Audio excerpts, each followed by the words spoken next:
చారు మజుందార్ని చంపేశామని చెప్పేసి పశ్చిమ బెంగాల్ ప్రభుత్వం, ఆ రోజు ప్రభుత్వంలో సిపిఎం పార్టీ కూడా ఉంది, ఇది మీరు అందరూ గుర్తుపెట్టుకోవాలి. ఆ మహానాయకుడిని చంపిన తర్వాత ఈ ఉద్యమం ఆగిపోతుంది అనుకున్నారు, కానీ అది ఆగిపోలేదు. అది 34 సంవత్సరాల తర్వాత సిపిఐఎంఎల్ పీపుల్స్ వార్గా అది ఆవిర్భవించి అది ఇవాళ 13 రాష్ట్రాలకు ఎగబాకింది. ఇవాళ మనం పీపుల్స్ గెరిల్లా ఆర్మీ పెట్టుకున్నాం, మనం భయపడాల్సిన పని లేదు. మీ పక్కన ఈ సైన్యం ఉన్నది.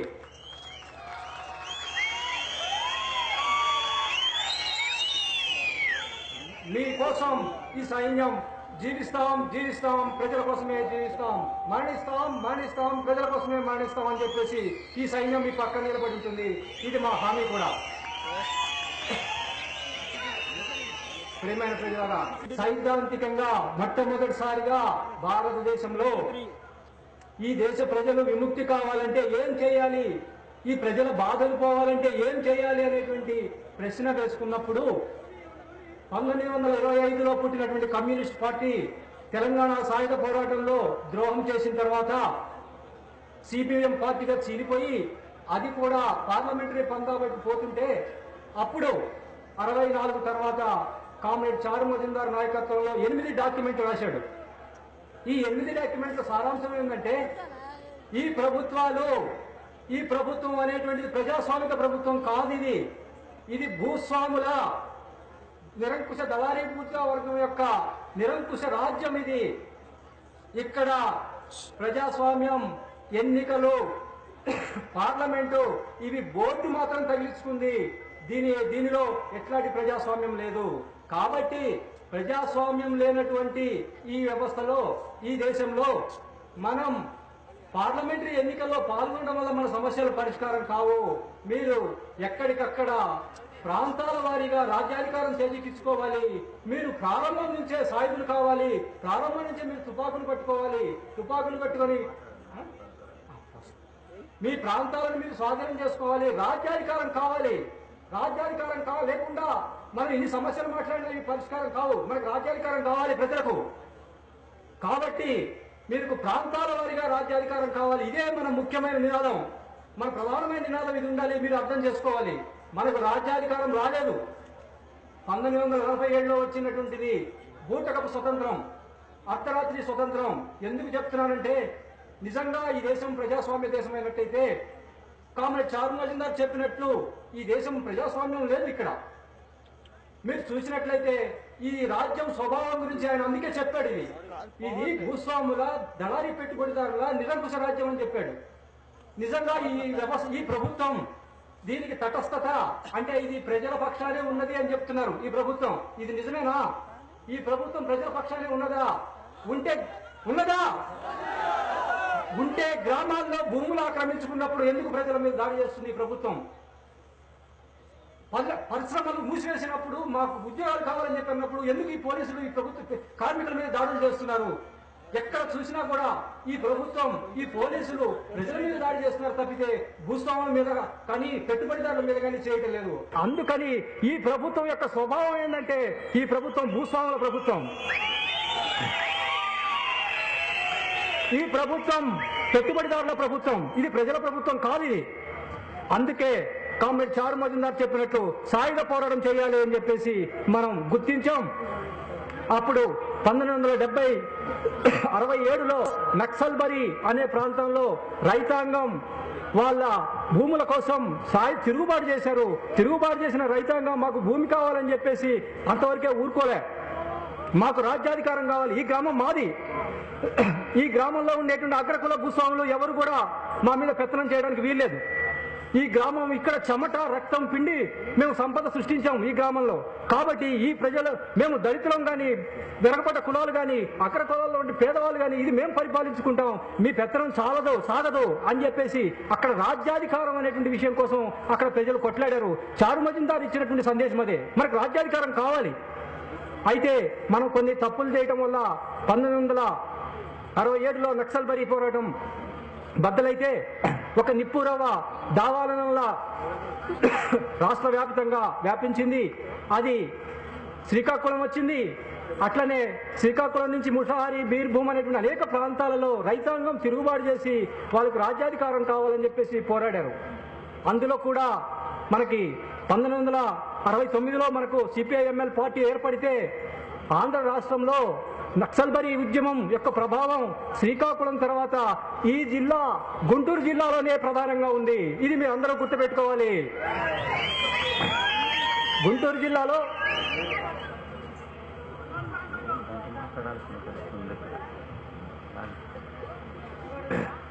జిల్లాలో అప్పటి చాగంటి భాస్కర్ రావు, దేవినేని మల్లికార్జునరావు లాంటి వాళ్ళు ఎంతోమంది శ్రీకాకుళం వెళ్ళి పీడిత ప్రజల కోసం పోరాడి అమరులైనటువంటి చరిత్ర ఈ గుంటూరు జిల్లాకు ఉంది. అంతేకాకుండా ఇప్పుడు మీ ముందు జెండా ఎగరవేసినటువంటి వెంకట సుబ్బయ్య గారు, కామ్రేడ్ వెంకట సుబ్బయ్య గారు కూడా ఆ రోజు శ్రీకాకుళం వెళ్ళి అక్కడ అరెస్ట్ అయ్యి ఆయన ప్రభుత్వ నిర్బంధంలో 8 సంవత్సరాల పాటు జైలు జీవితం చేశారు. అంటే ఈ జిల్లాకి గొప్ప చరిత్ర ఉన్నది. ఈ జిల్లాలో పోరాటగడ్డ ఇది. ఈ జిల్లాలో ముఖ్యంగా పల్నాడు ప్రాంతంలో ఇవాళ పోరాటాలు ఇవాళ మొత్తం రాష్ట్ర వ్యాప్తంగా ఉన్న ఉద్యమానికి ఒక ఊపిరినిస్తున్నాయి. ఇవి మొత్తం ఒక మార్గదర్శకత్వాన్ని కూడా చూపిస్తున్నాయి అనే విషయాన్ని కూడా మీరందరూ గుర్తుపెట్టుకోవాలి. కాబట్టి మనకి 69లో మన పార్టీ ఏర్పడ్డప్పటికీ మనం రాజ్యాధికారం కోసం పోరాడే క్రమంలో మనం కొన్ని తప్పులు చేయడం వల్ల మనం 72 నాటికి మనం ఓడిపోయినాం. మనం దిగజారిపోలే. గుర్తుపెట్టుకోండి, ఎప్పుడైనా సరే దిగజారిపోయేవాడు మళ్ళా లేవడు. ఓడిపోతే మళ్ళా అనుభవాలు తీసుకొని మనం గెలవచ్చు. ఓడిపోవడానికైనా సిద్ధపడదాం, మనం త్యాగాలకైనా సిద్ధపడదాం, కానీ మనం దిగజారిపోవద్దు. దిగజారిపోయిన వాళ్ళు ఎప్పుడూ కూడా పనికిరారు వాళ్ళు. కాబట్టి ఆ రోజు మన పోరాటం అనేటువంటిది ఓడిపోయింది అంతే. శత్రు నిర్బంధంలో, ప్రభుత్వ నిర్బంధంలో మనం అనేక మంది కామ్రేడ్స్ని మనం కోల్పోయినాం. మనం వర్గ శత్రు నిర్మూలన ఏకైక మార్గం అనుకున్నాం. మనం భూస్వాములను ఖతం చేస్తే మనకు ప్రజా సైన్యం ఏర్పడుతుంది అనుకున్నాం. మనకు భూస్వాములను ఖతం చేస్తే మనకు ఆ గ్రామంలో రాజ్యాధికారం వస్తుంది అనుకున్నాం. కానీ అది సరైన ఎత్తుగడ కాదు. మనకి ప్రజా సైన్యం ఏర్పడలేదు, మనకి రాజ్యాధికారం రాలేదు. మళ్ళా తిరిగి అప్పుడు మనం 69 మన పోరాటం, మనం 72 దాకా పోరాటం చేసిన క్రమంలోనే రాష్ట్ర వ్యాప్తంగా, దేశవ్యాప్తంగా పోరాటాలు వెల్లువెత్తుతుంటే భయపడ్డ ప్రభుత్వం మొట్టమొదటిసారిగా ల్యాండ్ సీలింగ్ చట్టం తీసుకొచ్చింది. అంటే మీరు గుర్తుపెట్టుకోవాల్సిన విషయం ఏంటంటే, మనం పోరాడితే ప్రభుత్వం కొన్ని సమస్యలు పరిష్కరిస్తుంది, మనం పోరాడకపోతే ఏ సమస్యలు పరిష్కరించదు. ఆ నక్సల్బరీ పోరాట ప్రభావం వల్ల ప్రభుత్వం ల్యాండ్ సీలింగ్ చట్టం తీసుకొచ్చింది. వాస్తవంగా ల్యాండ్ సీలింగ్ చట్టం మీరందరూ గుర్తుపెట్టుకోవాల్సింది ఏంటంటే, ఆ రోజు 72న భూస్వాముల భూములన్నీ తీస్తే 30 లక్షల ఎకరాల భూమి ఉన్నది, మిగులు భూమి. ఇవాళ మొత్తం పంచింది ఎంత అంటే, ఈ దాదాపుగా 72 నుంచి ఇప్పటిదాకా ఈ 40 ఏళ్లలో కేవలం 5 లక్షల ఎకరాలు మాత్రమే పంచారు. మిగతా 25 లక్షల ఎకరాలు బినామీ పేర్లతోటి ఈ దొంగలంతా వాళ్ళు పంచేసుకున్నారు. ఇవాళ ఈ గవర్నమెంట్, ఈ భూస్వాములు కలిసి ఆ భూమిని మరుగుపరిచారు. ఇవాళ మనం వెలికి తీయాలి. ఈ చర్చల సారాంశం అటువంటి భూమిని వెలికి తీయడమే. కాబట్టి ఈ ప్రభుత్వాలు అవి మనం పోరాడితే, నక్సల్బరీ పోరాటం మనం చేస్తే, అది 1972లో అది ల్యాండ్ సీలింగ్ చట్టం తీసుకొచ్చింది. ఆ ల్యాండ్ సీలింగ్ చట్టం చేయటంలో వాళ్ళకి చిత్తశుద్ధి లేదు, అమలు చేయడంలో అంతకన్నా చిత్తశుద్ధి లేదు. ఎందుకు లేదంటే, నిజంగా చట్టాలు చేసేవాళ్ళు భూస్వాములు, చట్టాలు అమలు పరిచేవాళ్ళు, వాళ్ళ కింద ఉన్నటువంటి ఆఫీసర్స్ కూడా బ్యూరోక్రాట్స్, టాప్ ర్యాంక్ బ్యూరోక్రాట్స్. అంటే ఈ దేశంలో కొద్దిమంది బాగా ఐఏఎస్, ఐపీఎస్ అధికారులు ఉన్నారు. కోట్లాది రూపాయలు సంపాదించి ఈ భూస్వాముల పక్షాన, ఈ నిరంకుశ దళారీ వర్గం పక్కన ఉన్నారు వీళ్ళంతా ఎట్లా తయారైనారంటే, ఇవాళ మీరు ఒకసారి హైదరాబాద్ పోయి చూస్తే ప్రశాసన్ నగర్ అని ఉన్నది. ఈ ప్రశాసన్ నగర్ లో అంతా ఐఏఎస్, ఐపీఎస్ ఆఫీసర్లు ఉంటారు. ఒక్కొక్కడి ఇల్లు 5 ఎకరాలు, 4 ఎకరాలు ఉంటుంది. ఒక్కొక్కటి ఇల్లు 3 కోట్లు, 4 కోట్ల రూపాయలు ఉంటుంది. ఒక ఐఏఎస్ ఆఫీసరు ఇంత సంపాదన ఎట్లా సంపాదించాడు? ఒక ఐపీఎస్ ఆఫీసరు ఇంత సంపాదన ఎట్లా సంపాదించాడు? అంటే వీళ్ళందరూ కూడా ఈ భూస్వాముల పక్కన, ఈ పెట్టుబడిదారుల పక్కన కొమ్ము కాస్తున్నారు. ఒకవేళ రాజకీయ నాయకులు మారినా ఈ అధికారులు మారరు, ఈ నిరంకుశ అధికారులు మారరు. వీళ్ళు కూడా మనకు శత్రువులే. ఆ విషయాన్ని కూడా మీరు గుర్తుపెట్టుకోవాలి. ప్రేమైన ప్రజలరా, అట్లా మనం మన పోరాటం వల్ల ల్యాండ్ సీలింగ్ చట్టం తీసుకొచ్చిన ప్రభుత్వం దాన్ని నీరుగార్చింది. దాని కారణమేంటో మనం చెప్పుకున్నాం. ఆ తర్వాత మనం తిరిగి జగిత్యాలలో మన ఉద్యమం ప్రారంభమైంది. ఇక్కడ ఒక విషయాన్ని గుర్తుపెట్టుకోవాలి మీరందరూ. జగిత్యాలలో ఉద్యమం ప్రారంభమైనప్పుడు మన దగ్గర తుపాకులు లేవు. ఆ రోజు ఒకటే తుపాకి ఉంది, రాంబాణం అని చెప్పేసి కొలింలో కాల్చినటువంటి ఒక తపంచ పట్టుకొని వెళ్ళినాం మనం. జగిత్యాల ప్రాంతంలో మన తుపాకులు పట్టుకొని పోరాడలా. ఇవాళ ప్రభుత్వం మీరు అహింసావాదులు, మీరు సంఘ విద్రోహులు అని చెప్పి మాట్లాడుతున్నది. కానీ ఆ రోజు మనం జగిత్యాల పోరాటం వెళ్ళినప్పుడు అక్కడ భూస్వామ్య విధానం బలంగా ఉంది. వందల వేల ఎకరాల భూస్వాములు ఉన్నారు ఆ జగిత్యాల తాలూకాలో. ఆ భూస్వాములు చేసేటువంటి ఆగడాలకు అంతే లేదు. మనం అక్కడ క్యాంపెయిన్ చేసి సంఘాలు పెట్టుకుందామంటే వేలాది మంది ప్రజలకు వెళ్ళి జగిత్యాల జైత్రయాత్రగా వేలాది మంది రైతాంగం ఒక ఊరి నుంచి ఒక ఊరికి వచ్చి మా సమస్యలు పరిష్కరించుకోవాలి. ఇప్పుడు మీరు ఇచ్చినట్లుగానే ఒక సభ పెడితే ఒక బస్తా చీటీలు వచ్చినాయి. ఏంటి ఆ చీటీలు అంటే మా ఊర్లో సంఘం పెట్టాలి, మా సమస్య పరిష్కరించాలని చెప్పేసి జగిత్యాల మహాసభలో. కాబట్టి అటువంటి పరిస్థితుల్లో మనం పోరాడే క్రమంలోనే ప్రభుత్వం మన మీద అనేక చట్టాలు, అంటే ఆ రోజు 144 కల్లోలిత ప్రాంత చట్టాన్ని అక్కడ జగిత్యాల ప్రాంతంలో విధించింది. ఎందుకు చెప్తున్నానంటే శాంతియుతంగా పోరాటం చేసే పరిస్థితి ఈ దేశంలో లేదు. మనం చట్టపరంగా పోరాటం చేస్తే సమస్యలు పరిష్కారం కాని పరిస్థితి ఉన్నది. ప్రభుత్వం అంటున్నది మీరు చట్టపరంగా చేయొచ్చు కదా, శాంతియుతంగా చేయొచ్చు కదా అని చెప్పేసి అంటున్నది. ఒక్క తపంచి కూడా లేకుండా జగిత్యాల పోరాటంలో మనం మళ్ళీ మన పార్టీ వెళ్ళి అక్కడ ప్రజల్ని సంఘటితపరిచింది, పోరాడితే మన కామ్రేడ్స్ అనేక మందిని పోలీసులు పొట్టన పెట్టుకున్నారు. అటువంటి పరిస్థితుల్లోనే ప్రజలు అక్కడ మనం సాయుధులు కావాలి. కామ్రేడ్ చారు మజుందార్ చెప్పినటువంటి విషయం ఏదైతే ఉన్నదో మనకు ప్రజా సైన్యం అవసరం, ప్రజా సైన్యం లేకుండా మన సమస్యలు పరిష్కారం కావు, మనకు రాజ్యం రాదు అనేటువంటి విషయాన్ని గుర్తించినటువంటి జగిత్యాల రైతాంగం అక్కడ కొన్ని తుపాకులు పట్టుకున్నది. అది జగిత్యాల పోరాటం ఉత్తర తెలంగాణ పోరాటంగా ఆవిర్భవించి అది చాలా ఒక గొప్ప పోరాటంగా, ఒక వర్గ పోరాటంగా అది మలుపు తిరిగింది. అయితే ఒక విషయం గుర్తుపెట్టుకోవాలి, చరిత్రకు సంబంధించింది. ఉత్తర తెలంగాణ మనకు తల్లి లాంటిది. ఉత్తర తెలంగాణ ఇద్దరు కవల పిల్లలను కన్నది. ఒకటి దండకారణ్యం, రెండోది ఆంధ్రప్రదేశ్. ఇవాళ దండకారణ్యం ఒడిగా అడుగులు వేస్తూ విముక్తి ప్రాంతం వైపుకి వెళ్తున్నది. ఆంధ్రప్రదేశ్ ఇవాళ నెత్తురు ఓడ్చుతూ ఆ తల్లి వెంట అది ప్రయాణం చేస్తున్నది. ఉత్తర తెలంగాణ రక్తం ఓడుస్తుంటే ఆంధ్రప్రదేశ్ కూడా దాని వెంట రక్తం ఓడుస్తూ ప్రయాణం చేస్తున్నది. ఈ రక్తం వృధా కాదు, ఈ తప్పనిసరిగా మనం విజయం సాధిస్తాం. కాబట్టి అట్లా జగిత్యాల పోరాటం ఇవాళ ఆంధ్ర రాష్ట్రం అంతా పాకింది. అంతేకాకుండా ఇవాళ మన పార్టీ 13 రాష్ట్రాలలో మన పార్టీ బలంగా ఉంది. మన పార్టీ ఆంధ్రప్రదేశ్, దండకారణ్యం, ఉత్తర తెలంగాణ, ఏఓబి, బీహార్, జార్ఖండ్, ఛత్తీస్గఢ్, బెంగాల్, మహారాష్ట్ర, తమిళనాడు, కేరళ, ఉత్తరప్రదేశ్లో కూడా కొంత భాగం ఉంది. అన్ని ప్రాంతాలలో కూడా మన గెరిల్లా బలగాలు అభివృద్ధి చెందుతున్నాయి. మనం భయపడాల్సిన పని లేదు. మనకు ఇవాళ మన సైన్యం అభివృద్ధి చెందుతున్నది. మనం దృఢంగా నిలబడదాం.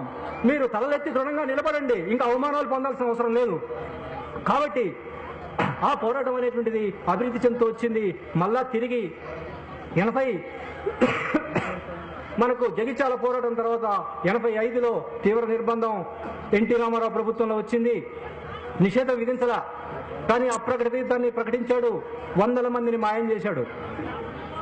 ఆ ప్రభుత్వ నిర్బంధాన్ని ఎదుర్కోవడానికే మన దళాలు తుపాకులు పట్టుకొని మనం పోరాటం చేసాం ప్రజల వైపున.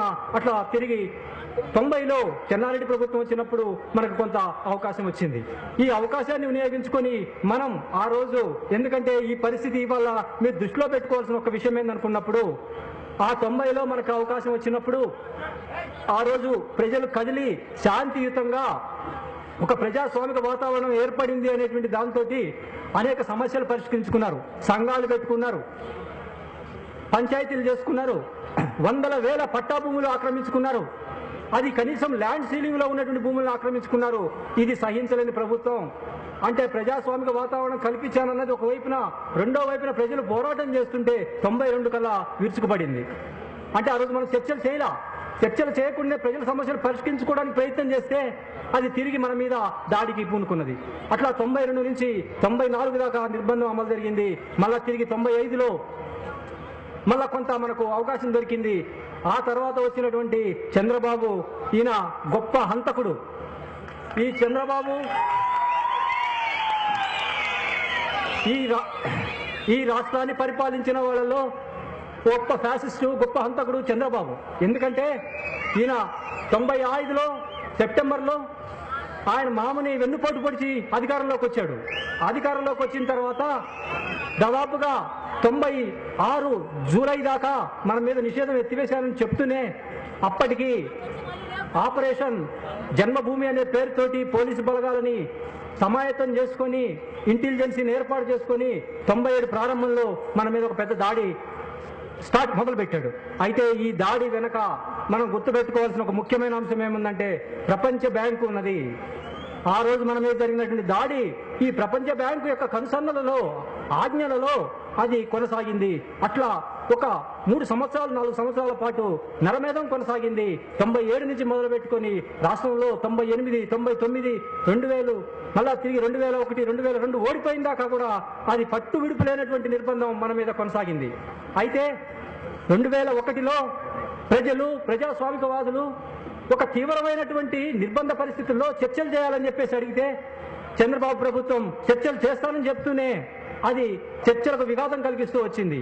మనం ఆ రోజు కూడా చెప్పింది ఒక్కటే చంద్రబాబుకు, మీరు ఇవాళ శాంతి కావాలంటున్నారు ప్రజలు, ఇవాళ సమస్యల పరిష్కారం కావాలంటున్నారు ప్రజలు, నువ్వు ప్రజాస్వామ్యం అంటున్నావు, నీ ప్రజాస్వామ్యం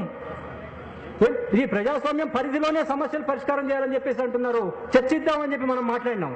అయితే మాట్లాడితే చంద్రబాబు చెప్పింది ఏంటంటే మీరు ఆయుధాలు వదిలిపెట్టండి అని చెప్పేసి చెప్పాడు.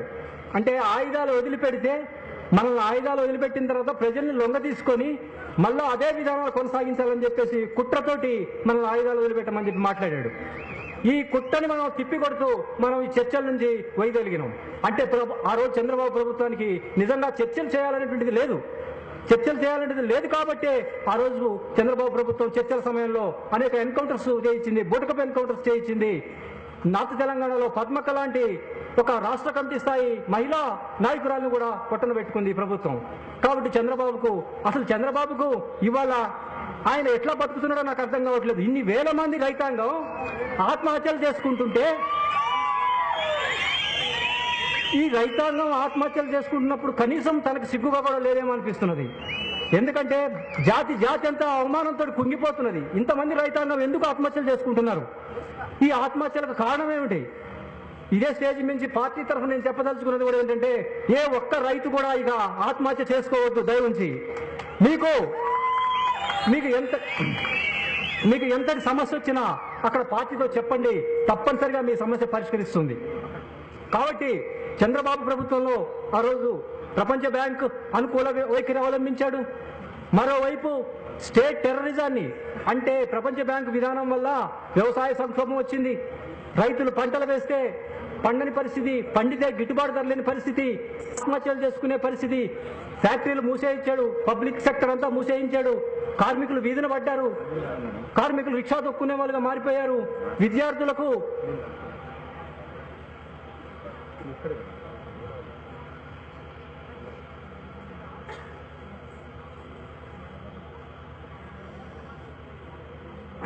చివరికి డాక్టర్లు కూడా సమ్మె చేయాల్సినటువంటి పరిస్థితి వచ్చింది. అంటే డాక్టర్లకు చాలా గొప్ప సమ్మె చేశారు. ఎందుకంటే యూజర్ ఛార్జీలు రద్దు చేయాలని చెప్పి అన్నారు. వాళ్ళు ఏదో వాళ్ళ కోసం సమ్మె చేయలా, వాళ్ళకి సామాజిక స్పృహతోటి వాళ్ళు గొప్ప సమ్మె చేస్తే దాన్ని కూడా నిర్దాక్షిణ్యంగా అంచివేశాడు చంద్రబాబు. అంటే అన్ని సెక్షన్ల ప్రజలకు అతని పరిపాలనలో ప్రజలంతా కూడా చాలా సమస్యలు కూరుకుపోయినారు. దీనికి కారణం ఏంటంటే ప్రపంచ బ్యాంకు ఆర్థిక విధానాలు, ఆదేశిత ఆర్థిక విధానాలు. అభివృద్ధి అంటాడు, నక్సలైట్ల అభివృద్ధికి ఆటంకం అంటాడు. ఏమిటి అభివృద్ధి? నెక్లెస్ రోడ్లు వేయటం, లేకపోతే హైదరాబాద్లో ఉన్నటువంటి కొన్ని పెద్ద పెద్ద బిల్డింగ్స్ కట్టడం, ఇటువంటివి మాత్రమే ఆయన దృష్టిలో అభివృద్ధి. అంతే తప్పితే గ్రామీణ ప్రాంతంలో ఉన్నటువంటి ప్రజలు వాళ్ళ సమస్యలు ఏమిటి, అక్కడ భూమి లేని రైతాంగం ఎంతమంది ఉన్నారు, వాళ్ళ జీవన పరిస్థితి ఎట్లా ఉన్నది అనేటువంటి విషయాలు పట్టించుకోవడం కాకుండా కేవలం కొన్ని సామ్రాజ్యవాదులకు అనుకూలమైనటువంటి పరిశ్రమలు పెట్టడం, అటువంటి కొన్ని అభివృద్ధి కార్యక్రమాలు చేసి నక్సలైట్లకు అభివృద్ధికి ఆటంకంగా ఉన్నారని చెప్పేసి మాట్లాడాడు. ఇంకా ఘోరమైన విషయం ఏంటంటే ఈ దేశంలో సోషలిజం పనికిరాదు, కమ్యూనిజం పనికిరాదు, ఉన్నది ఒక్కటే టూరిజం అని చెప్పి మాట్లాడాడు. టూరిజం అంటే ఏమిటి? టూరిజం అంటే మన దేశంలో ఉండేటువంటి మన మహిళలను అవమానపరుచుకోవడం, అంటే వాళ్ళ మానవాళ్ళు అమ్ముకునేటట్టు చేయటం. అంటే చంద్రబాబు కావాల్సింది మానవాళ్ళు అమ్ముకున్నా కూడా ఈ దేశానికి డబ్బు కావాలి. అంత దుర్మార్గమైనటువంటి ఆలోచన కలిగి ఉన్నటువంటి చంద్రబాబు ఆయన ఈ దేశంలో టూరిజం అమలు జరగాలి, ఒక్కటే ఉన్నది, ఇప్పుడు ఏ సిద్ధాంతం లేదు, ఏ ఇజము లేదు, ఒక టూరిజం మాత్రమే ఉందని చెప్పి మాట్లాడాడు. అట్లా మాట్లాడమే కాకుండా పార్టీ మీద తీవ్రమైన నిర్బంధం అమలు చేశాడు. ఆ పరిస్థితుల్లో ప్రజల తరఫున మన గెరిల్లా దళం అక్టోబర్ 1వ తేదీన అలిపిరిలో పెద్ద మందు పాత్రతోటి చంద్రబాబు కారుని పేల్చివేయడం జరిగింది.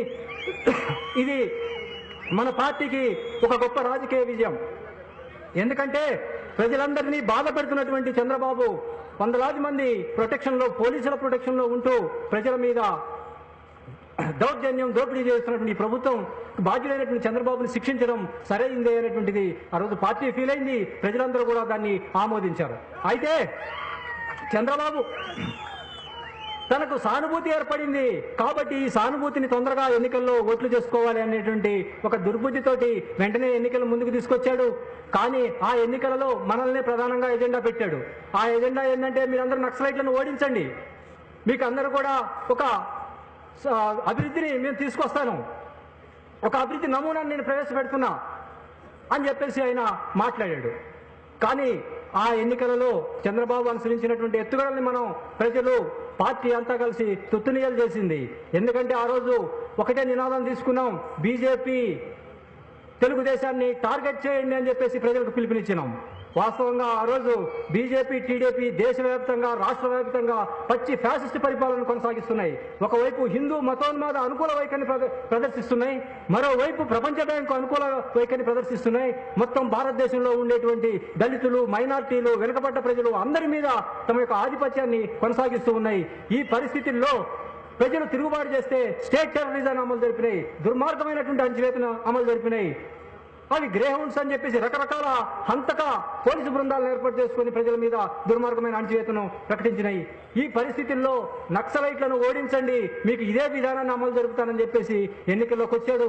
ఈ పరిస్థితిని దృష్టిలో పెట్టుకుని మనం బీజేపీ, టీడీపీని టార్గెట్ చేస్తూ మనం ఆ రోజు అనేక చర్యలు కూడా చేశాం. ఎందుకంటే వాస్తవంగా ఆ రోజు ఉన్న పరిస్థితి ఏందనుకున్నప్పుడు ఒకవైపు నల్లదండు ముఠాలు, మరోవైపు గ్రామంలో ఉన్నటువంటి కొద్ది మంది మండల స్థాయి లీడర్స్ దగ్గర నుంచి ఒక అపవిత్ర కూటమిగా ఏర్పడి పోలీసు అధికారులు కలిపి, పోలీసు అధికారులు, నల్లదండు ముఠాలు, ఈ రాజకీయ నాయకులు, ముఖ్యంగా తెలుగుదేశం రాజకీయ నాయకులు ఒక అపవిత్రమైన కూటమిగా ఏర్పడి ఇన్ఫార్మర్స్ గాను, కోవర్ట్స్ గాను చేరి పీడిత ప్రజానీకం పైన అట్లనే దళాల మీద దాడులు చేయిస్తూ ఉన్నటువంటి పరిస్థితుల్లో మీరు మార్చుకోండి మీ పద్ధతులు అని చెప్పేసి అన్నప్పుడు మార్చుకోకపోతే కింది స్థాయి లీడర్స్ని కూడా కొద్ది మందిని మనం చంపాల్సి వచ్చింది.